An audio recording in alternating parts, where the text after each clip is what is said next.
بتانے میں مجھے شرم محسوس ہوتی ہے۔ حضور اکرم صلی اللہ علیہ وسلم نے فرمایا بتاؤ تو صحیح، تمہارے متعلق علاج بتایا جائے گا۔ اب مجھے آپ کو یہی بتانا ہے کہ صحابی رسول ہیں، ایمان کے اعلیٰ درجے پر ہوتے ہیں صحابی۔ جب ان سے گناہ سرزد ہوا، خطا سرزد ہوئی، تو مسجد بھی موجود تھی، خانہ کعبہ بھی ہے۔ اللہ ہی تو بخشش کرنے والا ہے، اللہ ہی مغفرت کرنے والا ہے۔ اس صحابی رسول نے مسجد کا رخ کیوں نہیں کیا؟ خانہ کعبہ کے پاس کیوں نہیں گئے؟ سیدھے بارگاہ مصطفیٰ میں کیوں آئے؟ صحابی کا عمل یہ بتاتا ہے کہ پہلے رسول کی سفارش ضروری ہے۔ رسول کریم صلی اللہ تعالیٰ علیہ وسلم اگر سفارش فرما دے تو اللہ توبہ جلد قبول فرمائے گا۔ وہ آئے، نبی اکرم صلی اللہ تعالیٰ علیہ وسلم نے جب پوچھا تو انہوں نے کہا مجھ سے زنا ہو گیا۔ حضور پاک صلی اللہ علیہ وسلم نے اپنا چہرہ مبارک پھیر لیا، کہا کہ تم ہمارے ہاں سے نکل جاؤ۔ ابو ذر و قطار رونے لگ گئے، اتنا رونے لگ گئے کہ قدموں میں گر گئے۔ کہا کہ اگر آپ ناپاک کریں تو پھر میں کہاں جاؤں؟ اعلیٰ حضرت نے اسی کی ترجمانی کرتے ہوئے یوں کہا ہے، تجھ سے جو منہ چھپاؤں تو کروں کس کے سامنے؟ یا رسول اللہ، تم سے جو منہ چھپاؤں تو کروں کس کے سامنے؟ کیا اور کسی سے توقع نظر کی ہے؟ بد ہیں تو آپ کے، بھلے ہیں تو آپ کے، ٹکڑوں پہ یہیں کے پلے ہیں، رخ کدھر کریں؟ اس صحابی نے جب حضور اکرم صلی اللہ علیہ وسلم کی بارگاہ میں رو کر کے اپنا جرم کا اقرار کیا تو حضور نے پھر 3 مرتبہ پوچھا، تم ہوش و حواس میں کہہ رہے ہو؟ تم ہوش و حواس میں کہہ رہے ہو؟ انہوں نے کہا ہاں بالکل ہوش و حواس میں کہہ رہا ہوں۔ کہا تمہیں پتہ ہے زنا کی سزا کیا ہے؟ کہا ہاں مجھے پتہ ہے۔ اس کے بعد رسول رحمت صلی اللہ علیہ وسلم نے صحابہ سے کہا کہ انہیں سنسار کیا جائے گا۔ وادی انم، آج بھی وہ وادی موجود ہے مدینے کے مضافات میں، ایک چھوٹی سی پہاڑی ہے، صحابہ لے کر کے گئے۔ اسلام کی ایک عظیم سزا ہے یہ، زنا پر رکھی ہوئی سزا۔ لوگ اس کا مذاق اگرچہ اڑاتے ہوں کہ اسلام گردن کاٹنے کی اور سنسار کرنے کی اجازت دیتا ہے، حکم دیتا ہے، تمہیں اندازہ نہیں، یہ سزائیں فطرت کے عین مطابق ہیں، اس لیے کہ کینسر کے پھوڑے کو اگر نہ کاٹو گے تو جسم میں زہر پھیل جاتا ہے، اور یہ سزائیں اسی لیے رکھی گئی ہیں کہ معاشرہ ڈس بیلنس نہ ہو۔ یہ سزا اس وقت تمہیں اچھی لگے گی جب کسی کی اپنی بیٹی کے ساتھ کوئی زنا کر لے۔ ہم نے ان لوگوں کے بارے میں بھی سنا ہے جن کا تعلق اسلام سے نہیں ہے، لیکن جب ان کے گھروں کی بچیوں کا ریپ ہوتا ہے تو وہ اعلاناً یہ کہتے ہیں کہ ہماری بچیوں کے ریپسٹ کو اسلام جو سزا دیتا ہے وہی دی جائے۔ وہ اس چیز کا مطالبہ آج بھی کر رہے ہیں۔ یہی تو بات ہے میرے عزیزو، جس طرح تمہاری بیٹی کی عصمت تمہارے لیے عزیز ہے، اسلام ہر بیٹی کی عزت کو وہی عزت مقام دیتا ہے، ہر بیٹی کی عزت کا مقام ہے۔ انہیں سنسار کرنے کے لیے لے جایا گیا اور صحابہ نے انہیں سنسار کر دیا، ان کی روح پرواز کر گئی۔ واپس جب آئے رسول رحمت صلی اللہ تعالیٰ علیہ وسلم، یہ اللہ کے قوانین ہیں، اللہ کے حدود ہیں، اس پر عمل کرنا ضروری ہے، لیکن تقاضۂ بشریت یہ ہے کہ دل بھی تو کسی سے لگا رہتا ہے۔ حضور پاک صلی اللہ تعالیٰ علیہ وسلم غمگین تھے، آنکھوں سے آنسو تھے، حضور گئے نہیں تھے۔ صحابہ جب آئے تو حضور نے پوچھا میرے مائز کو جب مار رہے تھے تم لوگ تو وہ کیا کہہ رہے تھے؟ تو صحابہ نے کہا یا رسول اللہ، ان کو جب مارا جا رہا تھا تو وہ یہ کہہ رہے تھے ترحم لنا یا رسول اللہ، اے اللہ کے رسول مجھ پر رحم کر دیجیے۔ انہوں نے خود سے اقرار کر کے وہ سزا کو لیا ہے، زبردستی پکڑ کر کے ان کو سزا نہیں دی گئی۔ مائز اسلمی جانتے تھے کہ اگر میں دنیا کی سزا لے لوں گا تو محفوظ، اگر قیامت کی سزا کا انتظار کیا تو اس سے 99 گنا زیادہ سزا ہو سکتی ہے۔ وہ صحابی جانتے تھے، اسی لیے دنیاوی سزا کو انہوں نے ترجیح دی، خود سے قبول کیا کہ مجھے یہی سزا دو، آخرت کی سزا کا میں انتظار نہیں کرنا چاہتا۔ بہرحال بات یہ ہے کہ وہ بارگاہ مصطفیٰ میں گئے، سزا تو ہوئی، لیکن جیسے ہی ایک صحابی نے بڑھ کر کے کہا آقا میرے ہاتھ میں اونٹ کی ایک ہڈی تھی، میں نے وہ لے کر کے مائز کی کھوپڑی پر مارا تو ان کی کھوپڑی پٹ گئی اور خون میرے جسم پر آ کر گرا، تو میں یہ سوچ کر کے ہٹ گیا کہ گنہگار کا خون ہے، میرے آقا کو جلال آ گیا، کھڑے ہو گئے، کہا اپنے جملوں کو واپس لو، وہ میرے دربار میں آ کر توبہ کر کے گیا ہے، یہ سزا جو دی جا رہی تھی وہ حدود قائم رکھنے کی سزا ہے، نظام عدل ہے، یہ قانون ہے، لیکن تم نے کیسے کہا کہ وہ گنہگار کا خون تھا، پاپی کا، خطاکار کا خون تھا، تم اپنا جملہ واپس لو، اس لیے کہ ابھی جبرائیل امین میرے پاس آئے تھے اور یہ بشارت دے کر کے گئے، یا رسول اللہ آپ کے ماعز نے ایسی توبہ کی ہے کہ اس کے عوض اللہ نے پورے مدینے والوں کے گناہ معاف کیے۔ عزیزان گرامی، یہ واقعہ میں نے اس لیے عرض کیا کہ بارگاہ مصطفیٰ میں جو ایک بار پہنچ جائے، مولا کریم اس کے بھی گناہ معاف کرتا ہے، اس کے متعلقین کے بھی گناہ معاف فرماتا ہے۔ اسی لیے ہمارے لیے آج بھی وہ دربار کھلا ہوا ہے۔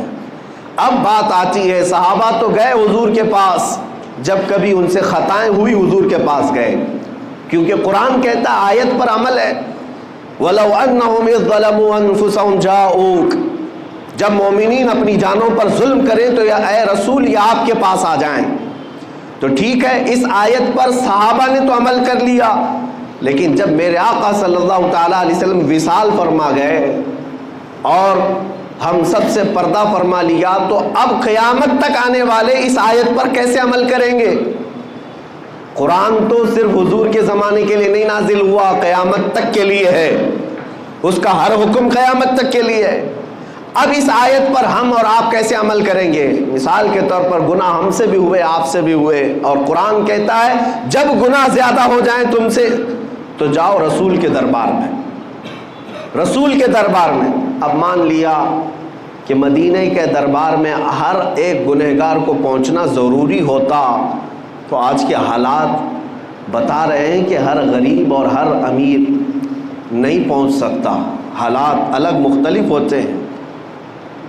اور آج تو حج اور عمرے اس قدر مہنگے ہو گئے کہ ایک عام آدمی کے بس سے باہر ہوتے نظر آتے ہیں، اور گناہوں کا تو سیلاب ہمارے پاس ایسا ہے کہ ہر مہینے جائیں تو بھی کم ہے۔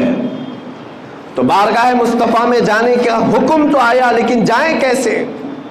قرآن تو کہہ رہا ہے جاؤ رسول کے دربار میں، اگر وہ سفارش کر دیں تو اللہ بھی تمہاری توبہ قبول کرے گا۔ تو اب اس آیت کے تحت تمہیں یہ ماننا پڑے گا، اللہ تعالیٰ کسی بھی بندے پر اس کی طاقت سے زیادہ کا حکم نہیں دیتا، اس کی طاقت سے زیادہ کا حکم نہیں دیتا۔ وہ افریقہ کی سرزمین پر رہنے والے جو 2 روٹیوں کے لیے اپنے پیٹ پر پتھر آج بھی باندھتے ہوں، وہ 2 روٹیوں کے لیے بڑی محنت اور کشمکش میں مبتلا رہتے ہوں، وہ جب گناہ کر لیں تو مدینے کیسے پہنچیں گے؟ ان کے پاس تو اسباب بھی نہیں۔ اور ہمارے وطن میں بھی بہت سارے غریب ہیں، کیا وہ ہر ایک مدینہ طیبہ اور عرب کا سفر کرنے کے قابل ہے؟ نہیں ہو پائے گا۔ اب اس آیت پر عمل کا طریقہ کیا ہوگا؟ گناہ ہم سے بھی ہوتے ہیں، آپ سے بھی ہوتے ہیں، اب حضور کے دربار میں جائیں کیسے؟ تو مفسرین فرماتے ہیں یہ اللہ تعالیٰ کا نظام ہے کہ وہ اپنے بندوں پر اس کی طاقت سے زیادہ، بندے کی طاقت سے زیادہ کا حکم نہیں دیتا۔ آج اگر ممبئی کی سرزمین پر تم بیٹھے، دلی کی سرزمین پر تم بیٹھے، غریب ہو، اسباب نہیں، استطاعت نہیں، گناہ ہو گئے، خطائیں ہو گئیں، اب مجھے اپنی توبہ کے لیے بارگاہ مصطفیٰ میں جانا ہے لیکن اسباب نہیں، تو اللہ تعالیٰ کی اس آیت پر عمل کا طریقہ یہ ہوگا کہ جس دن تمہیں احساس ہو جائے مجھے توبہ کرنا ہے، کسی بھی گوشے میں بیٹھ جاؤ، آنکھیں بند کر لو اور میرے مصطفیٰ کو حاضر و ناظر تصور کر لو، اس آیت پر عمل ہو جائے گا۔ یہ اتنا تصور کر لو کہ میں رسول کے دربار میں آ گیا، اتنا بھی تمہاری حاضری کافی ہے۔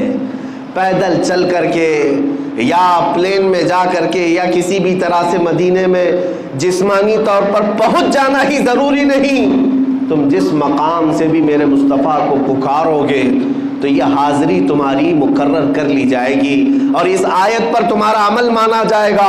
آج تم سے گناہ ہوئے، شام میں بیٹھا اور میرے آقا کا تصور کیا اور کہا یا رسول اللہ میں گنہگار ہوں، میں خطا کار ہوں، کر کے تمہارے گناہ مانگے تمہاری پناہ، تم کہو دامن میں آ، تم پہ کروڑوں درود۔ اعلیٰ حضرت بریلی شریف میں بیٹھ کر کے ہی تو یہ تمنا کر رہے تھے، گندے نکمے کمی، مہنگے ہیں کوڑی کے تین، کون ہمیں پالتا تم پہ کروڑوں درود، بے ہنرو بے تمیز کس کو ہوئے ہیں عزیز، ایک تمہارے سوا تم پہ کروڑوں درود۔ بارگاہ مصطفیٰ میں جب بندہ یہاں سے آرزو کرتا ہے، تمنا کرتا ہے، تو میرے مصطفیٰ کریم صلی اللہ تعالیٰ علیہ وسلم وہی مدینے سے اللہ کی بارگاہ میں اس بندے کی سفارش کرتے ہیں، مولا فلاں بن فلاں نے مجھے آج پکارا ہے، فلاں کا بیٹا گناہوں سے توبہ کرنے کے لیے بڑی دور سے مجھے پکارا ہے اور میں اس کی سفارش کر رہا ہوں، مولا تو اس کی توبہ قبول کر لے۔ عزیزان گرامی وقار، حج پر ہر ایک کا جانا ممکن تو نہیں لگتا، لیکن بارگاہ مصطفیٰ میں ہر ایک کا پہنچنا ممکن ہے۔ اسی طرح کی ایک بات میں آپ کو بتاؤں، سچی طلب ہے، سچی تمنا ہے تو تمہاری روحیں وہاں پر حاضری دیا کرتی ہیں، حاضری دیا کرتی ہیں۔ حضرت عبداللہ ابن مبارک وہ حج کے لیے نکلے تھے، حج کے لیے اس وقت جب نکلتے تھے تو پیدل ہوتے، قافلوں پر جاتے، اونٹ اور گھوڑے کے سفر ہوتے۔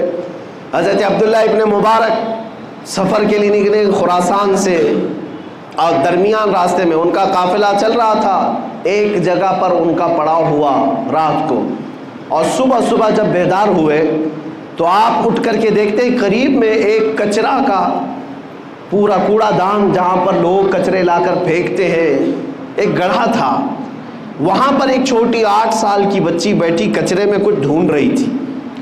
ابن مبارک فرماتے میں قریب جا کر دیکھا ایک چھوٹی سی بہت خوبصورت بچی ہے، کچرا ڈھونڈ رہی ہے۔ تھوڑی دیر کے بعد اس کو ایک مری ہوئی چڑیا نظر آئی، وہ مری ہوئی چڑیا اٹھائی، اس کے پر وغیرہ نوچ کر کے وہ چبا کر کھانے لگی، اور تھوڑا سا اس میں بچا لیا اور بھاگنے لگی۔ ابن مبارک اس کو پکڑ لیتے، کہا اے بیٹی تیرا نام کیا ہے؟ اس نے مسلمان نام بتایا، اور کہا کہ کیا تجھے معلوم نہیں یہ مردہ کھا رہی ہے، تو یہ کچرے میں سے اٹھا کر مردہ کھا رہی ہے، مری ہوئی چڑیا۔ وہ بچی سر جھکاتی اور کہتی ہے اے بزرگ، کیا اسلام اس بات کی اجازت نہیں دیتا کہ 3 دن کی بھوک کے بعد میرے گھر میں کوئی چیز نہ ہو؟ میرا ایک معذور بھائی میرے گھر کے اندر سویا ہوا ہے، اور میں بھوک کی شدت کی وجہ سے 3 دن کے بعد اگر مری ہوئی چڑیا کھاؤں تو کیا اسلام اس کی اجازت نہیں دیتا؟ ابن مبارک کا دل سہم گیا، اس لڑکی کے ساتھ وہ اس کی جھوپڑی میں گئے، دیکھا تو معذور بھائی اس کا ایک لیٹا ہوا ہے اور ایک لڑکی ہے، کچھ بھی نہیں ہے گھر میں، کوئی چیز نہیں ہے۔ وہ مری ہوئی چڑیا کچرے کے کوڑے دان سے اٹھا کر کے کھا کر کے آئی، ان کا دل اتنا پسیج گیا۔ ابن مبارک اپنے قافلے میں آئے، جو زادے راہ وہ لے کر نکلے تھے، سامان پیسہ سب ایک گٹھری میں جمع کیا اور اس بچی کو دے دیا، کہا یہ تو لے لے، اب میں حج پر نہیں جا سکتا، اب سامان بھی نہیں تھا، مال بھی نہیں تھا، پیسہ بھی نہیں تھا۔ بیچ راستے میں اس چھوٹی سی بچی کو مالک بنا دیا اور قافلے سے واپس اپنے وطن چلے آئے، اپنے گھر آ گئے۔ خراسان جب واپس آئے، میرے عزیزوں، جو اس زمانے میں حج کرتا ہوگا اسے اندازہ ہوگا کئی دن تک تو پیسے جمع کرتے ہیں، کئی مہینے تک تو سفر کرتے تھے، لیکن درمیان میں اگر کوئی اپنا قافلہ چھوڑ کر کے وطن آ رہا ہو تو دل پر کیا گزرے گی؟ بہرحال اللہ تعالیٰ کی ایک بندی پر رحم کرتے ہوئے وہ واپس آ گئے۔ جب گھر آئے، حاجیوں کا قافلہ تو گیا، حج کیا، مدینہ طیبہ کی حاضری بھی ہوئی۔ وہ مہینوں کے بعد جب واپس آئے اپنے وطن، جو حاجی گئے تھے، گاؤں والے استقبال کے لیے کھڑے تھے، سبوں نے استقبال کیا، حاجی آئے ہوئے ہیں، حج سے آئے ہیں۔ تو ان حاجیوں کے استقبال کے بعد لوگوں نے پوچھا حج کیسا ہوا تمہارا؟ حج کی کچھ اپنی کاروائیاں بتاؤ، کیسا حج کیا؟ وہ جو حاجی گئے تھے وہ کہنے لگے کیا کہنا ہمارے حج کا۔ حضرت مولانا مفتی سلمان اظہری صاحب نے کتنا شاندار اور زبردست بیان دیا ہے کہ جب گناہ ہو جائیں تو اپنے گناہ کی معافی کیسے مانگیں، ہم کہاں جائیں؟ ایک ہی ذات ہے، وہ رب العالمین کی ہے، وہی ہمارے گناہ کو معاف کر سکتی ہے۔ آپ اس کو دوسرے لوگوں تک ضرور شیئر کریں، ہو سکتا ہے کہ اس کو دیکھ کر کوئی گناہ کرنا چھوڑ دے۔ ملتے ہیں کسی نئے بیان یا کسی نئی اپڈیٹ کے ساتھ۔ السلام علیکم ورحمۃ اللہ وبرکاتہ۔